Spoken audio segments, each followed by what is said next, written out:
பள்ளம் நோக்கி பாய்ந்து வரும் வெள்ளமென அருள் படைத்த வள்ளலே நீ நினைத்தால் போதுமே இன்பம் வந்து என்னை சேர்ந்து கொள்ள தேடுமே உள்ளத்திலே நீ இருக்க உன்னை நம்பி நான் இருக்க வெள்ளிமலையான் மகனே வேலையா என் வாழ்வு வளம் காண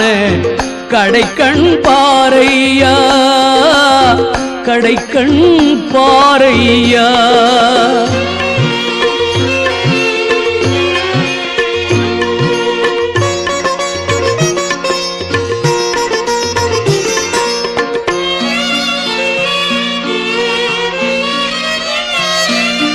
தென்பழனி மலை மேலே தண்டபாணி கோலத்திலே கண்குளிர கண்டு விட்டால் போதுமே என்றும்